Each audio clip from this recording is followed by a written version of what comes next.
بسم اللہ اللہم صلی علی محمد وآل محمد وعجل فرجہم. بسم اللہ الرحمن الرحیم. السلام علیکم ورحمۃ اللہ وبرکاتہ. میں قائم کی بھی طرف سے صلی اللہ علیہ آپ سے مخاطب ہوں اور آج ہمارے قبلہ مسلم مہندی صاحب کو وقت ملا تو میں نے سوچا کہ اس وقت کا فائدہ اٹھاتا چلوں.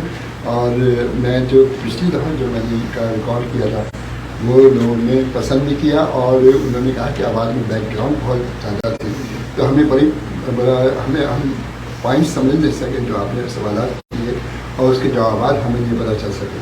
تو اس سلسلے میں نے سوچا کہ یہ کیونکہ وقت ملا مجھے آج یہاں پہ اسد عابدی صاحب کی مجلس ختم ہوئی ہے تو انہوں نے نماز پڑھائی. اس کے بعد کھانا وانا کھایا ہے تو میں نے سوچا کہ موقع غنیمت جانوں اور ان سے کچھ سوالات بھی کرنا پڑا. سب سے پہلا اس سوال میرا یہ ہے کہ حضرت زین العابدین اسلام کے بارے میں جیسے کہ ہم امام زین العابدین اسلام کے بارے میں پوچھ رہے ہیں کہ صحیفہ سجادیہ صحیفہ جو انہوں نے تعلیمات کی جو آپ کی زندگی کا پہلو تھا اتنا آپ کو وقت ملا تو اس میں آپ نے کیا کیا کام انجام دیے تو کیا چینجنگ آئی اس زمانے میں اور اس زمانے میں اب کے زمانے میں ہم جب صحیفہ سجادیہ پڑھتے ہیں ان کی تعلیمات پہ ہم کس طرح عمل پیدا ہونے کی ضرورت ہے اور کس طرح عمل پیدا کر رہے ہیں. کیا پہلے کے زمانے میں اب کے زمانے میں کوئی وقت محسوس ہو رہا ہے آپ کو یا ویسے ہی اس سلسلے میں تھوڑا سا کیجیے گا پھر سوال میں آپ سے اس بات میں. بسم اللہ الرحمن الرحیم وبہ نستعین سب سے پہلے تو آپ کا بھی شکر گزار ہوں کہ آپ نے یہ ہمارے لیے باعث افتخار ہے کہ اس طرح آپ نے فرمایا کہ لوگ حقیق کی باتوں کو قابل استفادہ سمجھ رہے ہیں. تو یہاں پر بھی جو خمسہ مجالس امام سجاد علیہ السلام کے حوالے سے تھا اور پھر آج آخری مجلس جو یہاں پر منعقد ہوئی تو ہم نے ان ساری مجالس میں اسی موضوع پر گفتگو کی کہ ہمارے چوتھے امام کی زندگی کربلا سے مدینے میں واپس آنے کی.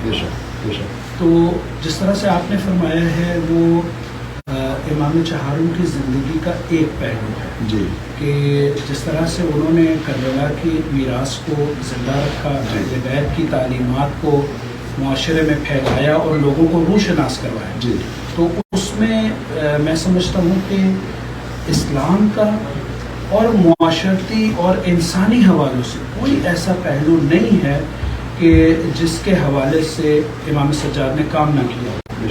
تو آپ کی خدمات کے حوالے سے اگر ہم دیکھتے ہیں تربیت سازی, معاشرہ سازی, سماج کی برائیوں کو ختم کرنا اور سماج میں اخلاقی اور الہی قدروں کو نافذ کرنا, یہ ہدف تھا. کربلا کے پیغام کو پھیلانا ہدف تھا. تو اس کے لیے بہت سی حکمت عملی زمانے کے اعتبار سے انتخاب کی کیونکہ امام اللہ کی طرف سے نمائندہ ہوتا ہے اور وہ اپنی حکمت عملی کو اللہ کی طرف سے دیے ہوئے علوم کے مطابق اور معاشرے کی ضرورت اور سماج کی اس ضرورت اور صلاحیت کے مطابق انتخاب. تو ان حکمت عملی جو امام کی تھی اس میں سے ایک حکمت عملی یہ تھی کہ لوگوں کا جو اپنے خالق کے ساتھ رابطہ منقطع ہو گیا ہے اس رابطے کو دوبارہ کس طرح سے زندہ کیا جائے, احیا کیا جائے. تو اس سلسلے میں دعا کے سہارے سے انہوں نے ان تعلیمات کو عام کیا. لیکن جو ایک بڑی قابل فکر بات ہے کہ دعا جس کو ہم عام طور پہ ایک ایسا ذریعہ سمجھتے ہیں کہ ہم خالق سے اپنی ضروریات کا تقاضا کر رہے ہیں, دعا کا ایک پہلو. آقا سید سجاد نے جو ہمیں دعائیں تعلیم کی ہیں ان میں یہ پہلو تو ہے ہی ہے کہ انسان اپنی ضرورت کا نیاز کا اپنے خالق سے اظہار کرے, لیکن اس کے ساتھ ساتھ ان دعاؤں کے مضامین کو دیکھا ہے تو توحید اس میں نظر آتی ہے, رسالت اس میں نظر آتی ہے, عدالت اس میں نظر آتی ہے, امامت اس میں نظر آتی ہے. یعنی اگر اب بہت سی دعائیں ہیں, مثال کے طور پر صحیفہ سجادیہ کا آپ نے ذکر فرمایا, کئی اس کے نسخے کئی ویریشنز کے ساتھ ہمارے پاس موجود ہیں جو موجودہ جو اردو زبان میں علامہ مفتی جعفر حسین مرحوم اعلی اللہ مقامہ نے ترجمہ کیا تو اس میں 54 دعائیں ہیں. اگر صرف آپ فہرست کو ایک دفعہ دیکھیں گے تو آپ کو نظر آئے گا اللہ کی حمد کیسے کی جائے تو دعا کیسے. مثال کے طور پر توبہ کی جائے تو دعا کیسے مانگو, بے شک والدین کے لیے دعا کرنی ہے دعا کیسے مانگو, عید کے دن نماز کے لیے جا رہے ہو دعا کیسے مانگو, بے شک اللہ کی رحمت. اور ایک عجیب دعا ہے مکارم الاخلاق, بے شک یعنی انسان کیسے اپنے کردار کو اصلاح کر کے خوبصورت کرے. جی تو یہ صحیفہ سجادیہ ایک ایسی عظیم کتاب ہمارے پاس ہے کہ جس میں عقائد, عمل, تعلیمات محمد وآل محمد, یعنی اصول دین, فروع دین, ساری تعلیمات. اسی طرح مناجات 15 مفاتیح الجنان میں 15 مناجات. پھر اسی طرح ایک اور بڑی عظیم دعا ہے, دعائے ابو حمزہ سماعی. بے شک تو ہمارے پاس یہ خزانہ امام سید سجاد کا اس حوالے سے موجود ہے. صحیفہ سجادیہ کے حوالے سے اپنے سوال کیا, مختصر جواب دیا. بہت خوبصورت جواب دیا. اچھا ایک سوال اور تھا میرے پاس, تو بہت سے سوالات بھی آئے جی اور انہوں نے کہا کہ قبلہ سے ضرور پوچھے گا. ہم جب دعاؤں میں حقوق والدین بھی ہے, امام سجاد گلستانی دعائیں پڑھیں گے, حقوق والدین کے علاوہ حقوق اولاد بھی ہے. والدین کے حقوق اور اولاد کے حقوق بھی بہت زیادہ امپورٹنٹ ہے. قرآن شریف میں بھی اس کا ذکر ہوا ہے حقوق والدین کے بارے میں. تو کیا وجوہات ہیں کہ آج کل اتنی بدعنوانی سے پھیل رہی ہے, اور ہم لوگ کیوں اپنے مذہب سے دور ہوتے چلے آ رہے ہیں؟ مجلسیں بھی ہو رہی ہیں, ماتم بھی ہو رہا ہے, عبادتیں بھی ہو رہی ہیں, لیکن وہ اثر کیوں نہیں ہوتا جس کے لیے یہ ضرورت ہے؟ میں سمجھتا ہوں کہ اس سلسلے میں آپ کیا کرنا ہے. یہ بھی آپ کا سوال بہت دقیق ہے اور اس پہ بھی ہمیں غور و فکر کی ضرورت ہے. بلکہ آپ نے جو اشارہ فرمایا ہے حقوق کے حوالے سے, دلچسپ بات یہ ہے جو میں نے حکمت عملیوں کی بات کی, ان میں سے ایک حکمت عملی یہ تھی کہ امام علیہ السلام نے دیکھا کہ معاشرے میں ہم لوگ اپنے واجبات, فرائض سے غافل ہیں, بے شک, اور ان فرائض کو ادا کرنے کے لیے معاشرے میں بگاڑ ہے نا, سماج کا بگاڑ جو آپ نے کہا کہ مشکلات ہم اپنے سماج میں دیکھتے ہیں, تو اس بگاڑ کو ختم کرنے کے لیے ضروری یہ ہے کہ ہم اپنے اپنے فرائض کو جانیں, اور فرائض تب تک نہیں جان پائیں گے جب تک حقوق نہیں سمجھ آئیں گے. کیونکہ آج بھی ہم معاشرے میں دیکھتے ہیں ہر انسان حق کی بات تو کرتا ہے, لیکن حق اور فرض یہ ایک سکے کے دو پہلو ہیں. جو میرا حق ہے وہ کسی کے لیے فرض ہے. تو مولا نے ایک عجیب کتاب تعلیم دی ہے رسالۃ الحقوق, تو اس میں 51 حق ہے, جس میں 3 قسم کی اس کی اگر ہم تقسیمات کریں تو اللہ سے متعلق انسان کے حق, پھر انسان کے اپنے سے متعلق حق. مثال کے طور پہ اللہ کے حق کے بارے میں کہتے ہیں کہ اللہ کا حق سب سے بڑا ہے. وہ کیا کہ اللہ تشرک بھی شیئا, اس کے ساتھ کسی کو شریک نہ ٹھہراؤ. پھر اس کے بعد انسان کے انسان سے متعلق حقوق, یعنی اتنی مولا نے جزیات میں یہ بات بیان کی ہے کہ انسان اپنی ذات سے شروع ہو تو اپنی آنکھ کا کیا حق ہے, بازو کا کیا حق ہے, اپنے اعضائے جسمانی کا کیا حق ہے مثال کے طور پر. اچھا پھر تیسرے درجے پہ جا کے لوگوں سے متعلق حقوق ہے, زوجہ کا کیا حق ہے, اولاد کا کیا حق ہے, والدین کا کیا حق ہے, استاد کا کیا حق ہے, معاشرے میں جو بادشاہ ہے اس کا رعایا پر کیا حق ہے, اور رعایا کا بادشاہ پر کیا حق ہے. یعنی اتنی جامع کتاب ہے کہ اگر ہم لوگ اس کا مطالعہ کریں اور اس پر عمل پیرا ہو جائے تو معاشرے کا بگاڑ ختم ہو سکتا ہے. والدین کے حوالے سے آپ نے خاصتاً اگر جو سوال کیا ہے تو اس کا جواب یہ ہے, قرآن مجید میں اللہ رب العزت نے بڑی وضاحت سے سورہ بنی اسرائیل, جس سورہ الاسراء بھی کہا جاتا ہے, اس میں بسم اللہ الرحمن الرحیم وقضى ربك الا تعبدوا الا اياه, اللہ کا حکم ہے, اللہ کی مرضی ہے, اس کی قضا ہے کہ انسان اس کے علاوہ کسی کے, اللہ کے علاوہ کسی کی پرستش نہ کہ کسی کی عبادت نہ. اور پھر ساتھ ہی میں کہا وبالوالدین احسانا, والدین کے ساتھ احسان. تو یہ ہمیں مفسرین قرآن نے اہل بیت علیہ السلام کی تعلیمات کی روشنی میں بتایا ہے کہ جس طرح آقا سید سجاد فرما رہے کہ سب سے پہلا حق اللہ کا ہے, تو اس کے بعد دوسرا حق والدین. تو رسالۃ الحقوق میں بڑے خوبصورت انداز میں مثال کے طور پہ والدہ کے حق کے بارے میں مولا ارشاد فرما رہے ہیں کہ ماں کا حق جاننا چاہیے. سمجھو ماں کون ہے, اس نے تمہیں اٹھائے اپنے بطن کے اندر, اور ایسے میں کہ جب کوئی کسی کو اٹھاتا نہیں ہے, اس نے اپنے بدن سے تمہیں غذا دی ہے, تمہارے اعضاء آج جس قوت میں جس جسمانیت میں تم ہو تمہاری ماں کے میں ہونے نہیں آتا. اگر تم اس کا حق ادا ہی نہیں کر سکتے مگر یہ کہ اللہ تمہیں اس کی توفیق. باپ کا حق بیان کر رہے ہیں کہ تمہیں معلوم ہو کہ باپ کون ہے. تم اگر اپنی شخصیت پہ اتراتے ہو ناز کرتے ہو کہ تمہیں بڑی صلاحیتیں ہیں, جانتے ہو یہ کس وجہ سے ہیں؟ یہ اس وجہ سے ہیں کہ تم فرع ہو, اصل تمہارا باپ تمہارا والد ہے. اگر تم حق اپنے والد کا جاننا چاہتے ہو تو جو بھی اپنے نفس میں تمہیں چیز پسند ہے وہ سمجھو کہ تمہارے والد کی وجہ سے تو حق ادا ہی نہیں ہو سکتا, نہ ماں کا نہ باپ کا. تو یہ آقا سید سجاد نے جو تعلیمات دی ہیں معاشرے کا بگاڑ ختم کرنے کے لیے, کاش ہم سمجھیں اور اس پر عمل کریں. ایک اور سوال آیا تھا, سوال تو بہت سے ہیں لیکن آخری سوال آپ بہت تھکے ہوئے ہیں. سوال یہ تھا کہ آپ جیسے کہ علماء بھی بیان کرتے ہیں کہ ہم جتنی آج کل ہم نکاح پڑھ رہے ہیں اس سے زیادہ ہم طلاق پڑھ رہے ہیں, تو اس کی اس معاشرے میں آخر ایسی کیا وجوہات پیدا ہو رہی ہیں؟ کیا ہمارے اندر یہ خرابی ہے یا ہمارے معاشرے اندر ہم تبلیغ بھی کرتے ہیں, جسم بھی برپا ہوتی ہے, واز بھی ہوتے ہیں, جمعے کی نماز بھی ہوتے ہیں, لیکن یہ چیزیں کیوں نہیں ختم ہو پاتی؟ اس سلسلے میں امام کا بھی کافی اقوال ہیں اس سلسلے میں, مولانا نے بھی مولانا نے اس کی مذمت کی ہے, قرآن شریف میں بھی مذمت آئی ہے خلاف کی, لیکن اتنی روانی سال آج کل یہ سننے میں آیا کہ پڑھانے کے خلاف ہو گئی, چند دن برداشت نہیں ہوتا اس خلاف ہو. تو اس سلسلے میں ہمیں کیا کام کرنا چاہیے؟ ہمارے علماء کی ذمہ داری ہے, ہمارے والدین کی ذمہ داری ہے, اس میں کس کی مین ذمہ داریاں ہیں کہ کس طرح سے ہم اپنے معاشرے کو صحیح کر سکتے ہیں؟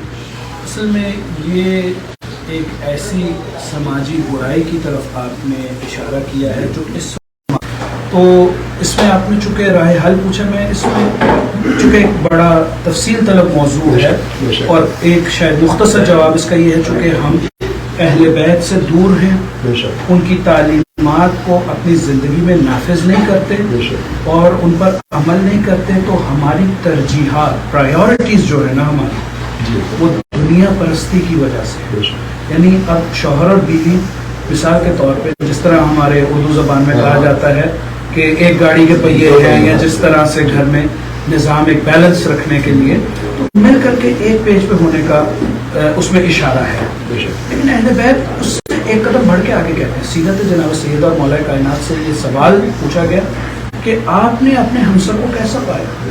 مولا نے کیا جواب دیا کہ نعم العون فی طاعت اللہ, کہ اللہ کی اطاعت میں سب سے بہترین معاون. تو جب میری اور میری زوجہ کی ترجیحات آئمہ کی سیرت بن جائے گی تو معاشرے کا بگاڑ ختم ہو جائے گا. اس وقت ہماری ترجیحات پیسہ ہے, اس وقت ہماری ترجیحات سماجی رتبہ ہے جس کو سوشل سٹیٹس کہتے ہیں, اور سب سے بڑھ کے جو میں سمجھتا ہوں اور میں بہرحال یعنی احتیاط سے یہ لفظ استعمال کرنا چاہتا ہوں کہ یہ انا پرستی ہے. یعنی کیوں کہ چھوٹی چھوٹی باتیں شوہر اور زوجہ کے درمیان پیش آ رہی ہیں لیکن وہ اس پہ ہٹنے کے لیے تیار نہیں. گھر میں جیسے کہا جاتا ہے کہ جہاں پر دو برتن ہوتے ہیں تو ٹکراتے ہیں, آواز تو پیدا ہوتی ہے, اختلافات ہیں, دو انگلیاں ایک جیسی نہیں ہیں, دو سگے بہن بھائی ایک جیسے نہیں ہیں, دو جو ٹوینز بچے ہوتے ہیں ان کی طبیعتیں مزاج مختلف ہیں. تو زوجہ کو اور شوہر کو سمجھنا چاہیے کہ اختلافات ہوتے ہیں لیکن ان کو انا کا مسئلہ نہیں ہے, ایک دوسرے کے لیے قربانی دے, ایک دوسرے کی بات کو مانے. اچھا جتنا یہ بیوی کے لیے اتنے شوہر کے لیے بھی ہے. اسلام یعنی ایک متوازن نظام کی بات کرتا ہے, ایسا نہیں ہے کہ وہ بیوی کو دباتا ہے اور شوہر کو زیادہ رتبہ دیتا ہے, ایسا نہیں. یعنی یہ ایک گھر کا نظام ہے آپس میں مشورے سے طے کر کے.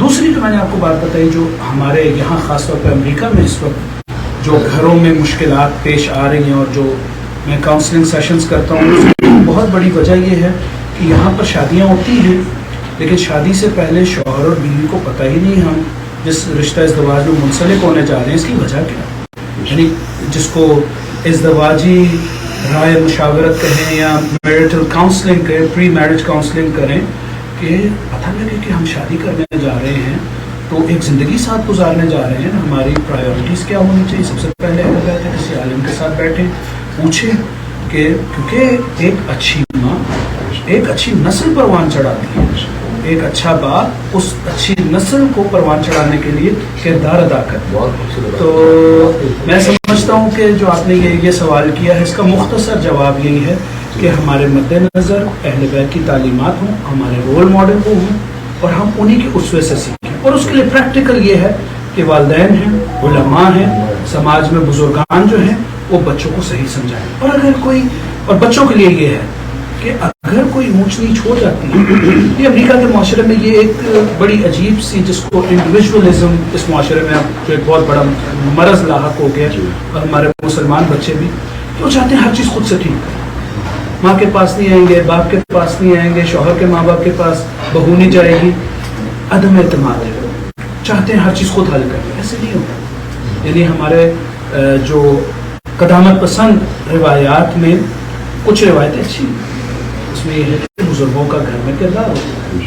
اگر کوئی ایک ایسی چیز اختلافی رائے جس پر پیش آ رہی ہے، کسی بزرگ سے جا کر سمجھے، والدین سے سمجھے، اور سب سے پہلے یہ کہ قربانی کر سکے. چاہے اس کے لیے آپ کو، میں مثال دیتا ہوں، ایک عمومی طور پہ مثال کے طور پہ خاتون خانہ کہتی ہیں کہ میں نے ایک جو عمومی مسئلہ میں عام طور پہ طلاق کی جو کاؤنسلنگز ہوتی ہیں وہ کہتی ہیں کہ مثال کے طور پہ میں ڈاکٹر بنی ہوں یا میں لائر بنی ہوں، میرے پاس $500,000 کا لون ہے، تو اگر میں کام نہیں کروں گی تو میں لون کیسے اتاروں گی؟ اور شوہر کی تقاضا یہ ہے کہ میں آپ کو فراہم کروں گا، آپ جا کے بچوں کی تربیت کے لیے کچھ عرصہ کرنا پڑے. اگر یعنی حالات ایسے نہیں ہیں اور بچوں کی تربیت کے لیے ماں کی یا باپ کی ضرورت ہے، جو کہ ہے، تو اس کے لیے اگر کچھ ایسی قربانیاں دینی پڑ رہی ہیں تو ماں باپ کو سمجھ آنا چاہیے کہ ہمیں اچھی اولاد کے لیے ان چیزوں کو دیکھنا پڑے گا. کیونکہ یہ مال و دولت، یہ دنیاوی مادی سہولتیں جو ہیں آنی جانی چیزیں. جب اولاد بڑی ہو جاتی ہے، بہت سے گھروں میں خود جا کر کے دیکھتا ہوں کہ والدین آپ کہہ رہے ہیں کہ کاش ہم 12 سال پیچھے جا سکیں، 10 سال پیچھے جا سکیں. ہم نے جن بچوں کے لیے 2 جابس کی تھی اور ان کو ٹائم نہیں دیا، نینیز نے ان کو پڑھایا، آفٹر اسکول پروگراموں نے پڑھایا، وہ بچے ہمیں پہچان ہی نہیں دیتے. ہمارے پاس مال و دولت کی کمی نہیں ہے لیکن بچے نہیں ہمیں پہچان. تو یہ بہرحال کچھ ایسی چیزیں ہیں، ہمیں اہل بیت کی تعلیمات پر عمل کرنا چاہیے اس حوالے سے، اور انہیں کاؤنسلنگ ہونی چاہیے، سمجھانا چاہیے. اصل ہاں آپ کو بہت خوبصورت بات یہ سوال یہ پیدا ہوتا ہے کہ اب ہمارے جو عالم دین ہے معذرت کے ساتھ اور چپتا ہوا سوال ہے، وہ اتنی باعمل نہیں ہے. جیسے کہ آپ ماشاء اللہ آپ نے انداز میں گفتگو کی، تو ہم جتنے جس کو بھی دیکھتے ہیں کہ امامہ پہنے ہوئے ہم اس کے بعد پہنچ جاتے ہیں اور ان سے ہم کہتے ہیں کہ نہیں ہمارا مسئلہ حل کریں، تو وہ اپنے حساب سے ان کو اتنا نہیں شروع ہوتا.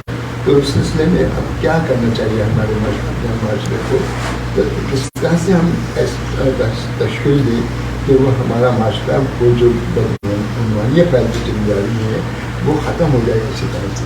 اس کے لیے ہم لوگ کیا کریں؟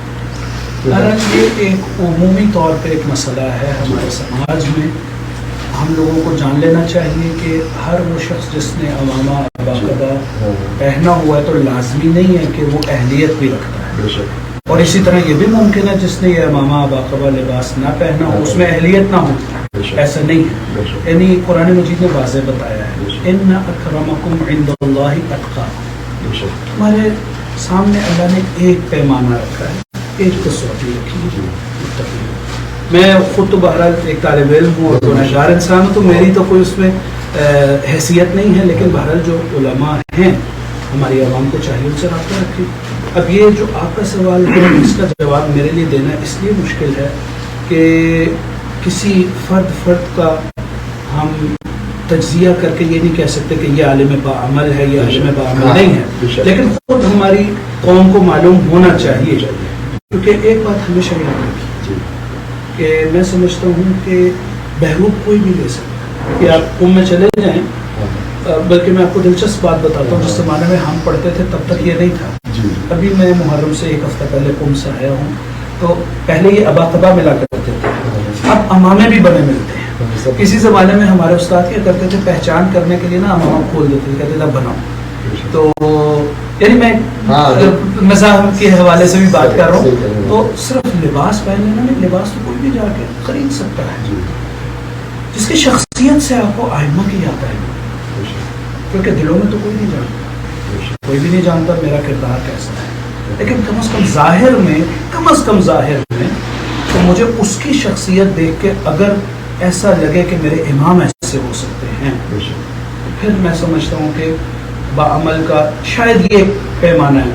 میں نے آپ سے کہا میں محتاط ہوں اس جواب میں، کیونکہ کسی بھی شخص کے صاحب عمل ہونے کو ہم نہیں کہہ سکتے، لیکن میں نے اپنے نزدیک میں یہ ایک معیار رکھا ہے کہ کم از کم جس کی آپ صورت کو دیکھ کے سمجھیں کہ ہمارے ائمہ سے مشابہت ہے.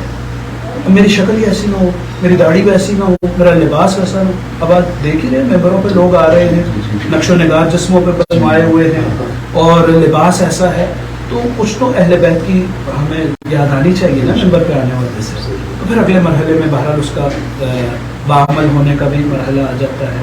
تو یہ میں سمجھتا ہوں کہ اس کا یہ جواب بہت جواب دیا. ایک آخری سوال اور سوال بھی بہت سے آئے تھے میں بس، لیکن چونکہ وقت میں گنجائش بھی نہیں ہے. ہمارے پہلے یہ ہوتا تھا ہم کمبائنڈ، جیسے ہمارے والد والدہ نانا نانی دادا دادی، اب ماشاء اللہ ایسا ہوتے چل جا رہا ہے. ایک شادی بھی سمجھا لگا بٹوارا ہو گیا والدہ، تو اس سے بھی آپ کیا سمجھتے ہیں کہ اس میں فرق آیا ہے کہ ہمیں نانا دادی دادا دادی جو ہوتے کے ساتھ تو کوئی نہ کوئی کہانی سناتے تھے، اہل بیت کی یا کوئی بھی کہانی ایسی جو اثر انداز ہوتی تھی. اب وہ کہانیوں کو سناتا نہیں ہے. ہوتا یہ تھا کہ جیسے میں اپنی بات کرتا ہوں کہ جب میں مجلس میں جاتا تھا تو میری والدہ پوچھتی تھی مولانا نے کیا پڑھا. اب کوئی نہیں پوچھتا ان کو. مجلس میں گئے بچے اپنے کھیلتے رہے، آئی پورے ان کے بعد اس سے کھیلتے رہے اور اس کے بعد آتے سو گئے. تو اس کیا فائدہ ہوا؟ وقت بھی ظاہر کیا آپ نے، بچوں کو بھی لے کے گئے.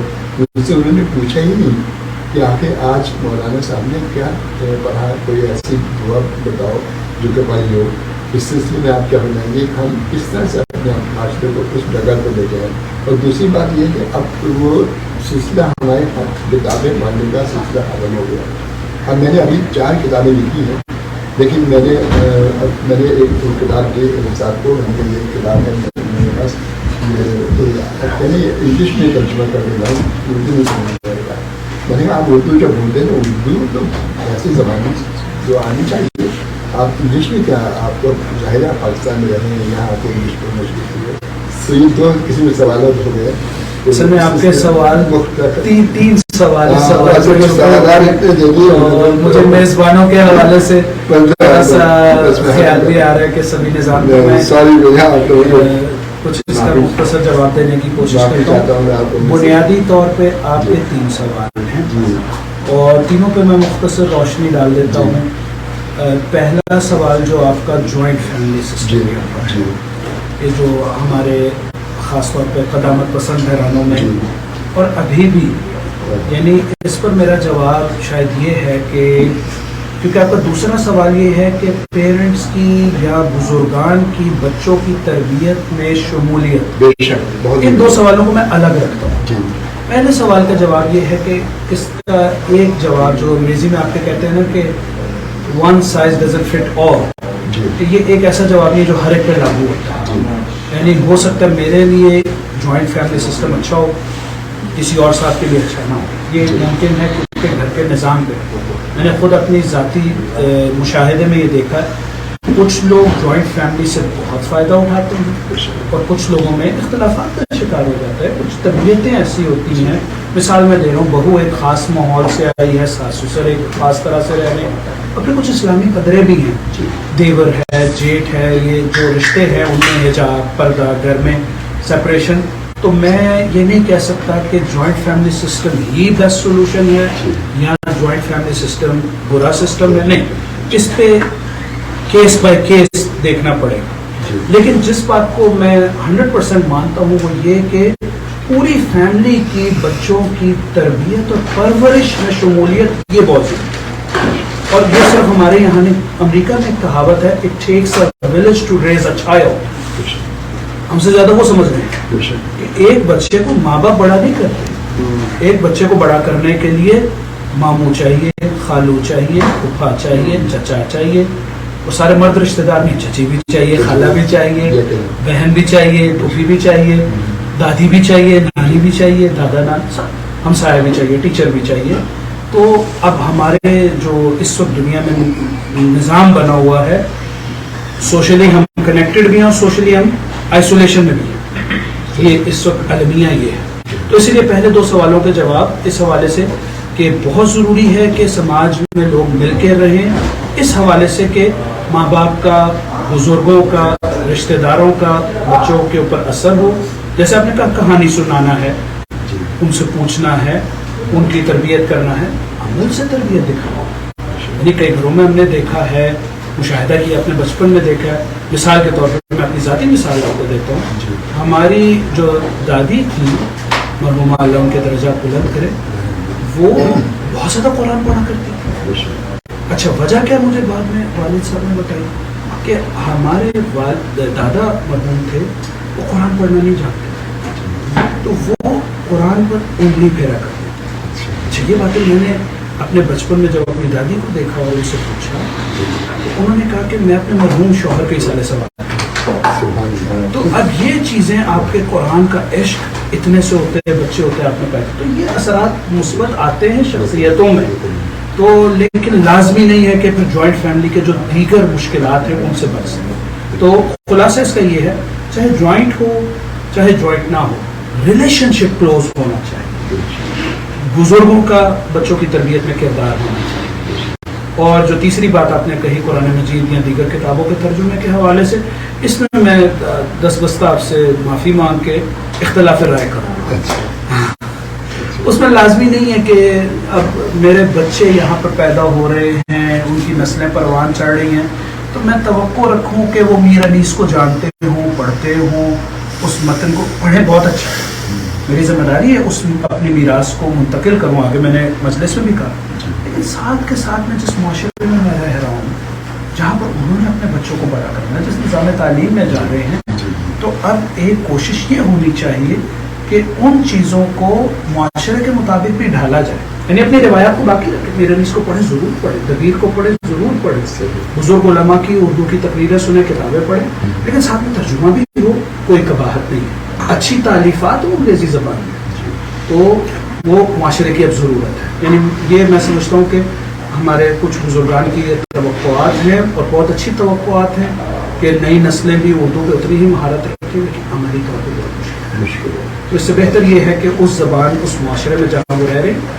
وہاں کی بھی تعلیمات ان کے لیے ہونی چاہیے. بہت خوشگوار انداز میں آپ کا تہہ دل سے بہت شکریہ. بہت شکریہ. جیسے ہمارے بہت کے قابل محترم حضرت اسلام مسلم مہدی صاحب سے مجھے وقت ملا اور مجھے موقع ملا کہ میں ان سے گفتگو کروں، اور ان کی جو جتنی باتیں ہوتی ہیں وہ ہمارے لیے بہت زیادہ مشہور ہیں.